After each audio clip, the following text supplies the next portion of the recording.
Hello ladies and gentlemen, what is going on? Welcome back to the Force Feed, the show where I keep you up to date on all the most recent gaming news and announcements. It is Wednesday, December 14th. Today's episode is going to feature Fable Tales of Sorcery, Mesmers, and permabans. Let's just jump into the news. PS3's mystical move game Sorcery has been scheduled for a release in the spring of 2012.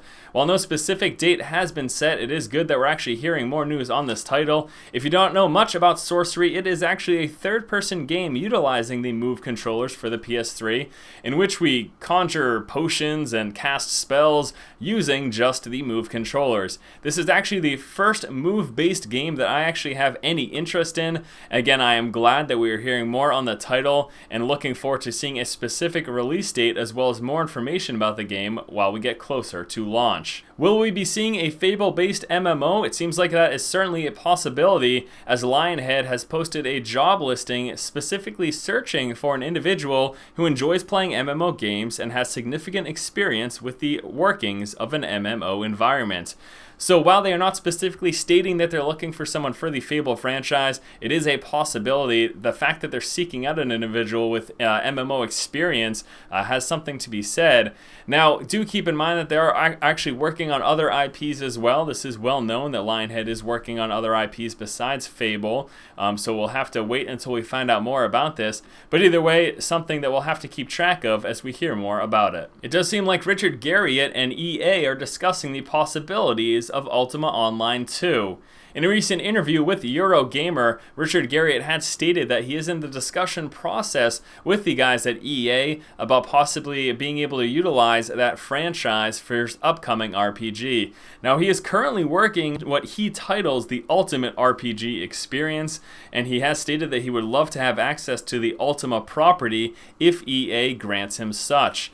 If you don't know much about Richard Garriott, he is the man behind the original Ultima Online, which is the game that brought forth the movement of MMOs, paving the way for such games as EverQuest and, of course, the behemoth known as World of Warcraft. So I will be interested to see and find out more about his upcoming project and whether or not he is actually going to go back into the Ultima franchise. I don't suppose it really matters. Even if he doesn't have access specifically to the Ultima world, I'm sure that his next upcoming RPG will be a good one. Guild Wars 2 Mesmer class was officially announced today, and yes, it is Mesmer, not Mesmer.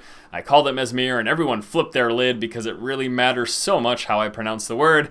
But anyways, if you'd like to find out more about the class, there is an official update on the Guild Wars 2 website giving specific rundowns of the class. Specifically, you're going to be able to take a look at some of the skills of the Mesmer, as well as the mechanics of the class when played. So once again, this is a MMO that I'm most certainly looking forward to finding out more about as we get closer and closer to release. You know, I was so excited for Star Wars The Old Republic, and upon getting into the beta, I personally was not all that thrilled and was kind of let down by the experience. Not to take away from people who may enjoy SWTOR, I just don't really like it at all. But Guild Wars 2 is again an MMO that I'm excited to find out more about as we get closer, and happy that they have now finally announced the last class within the game, so we're one step closer to the launch.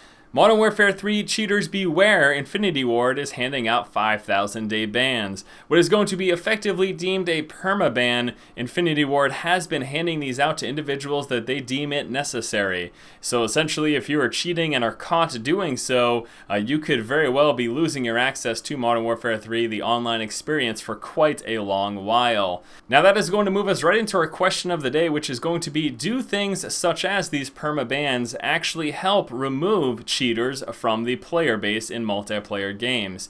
And I'm actually going to have to go out on a limb and say that the answer to that question is a no.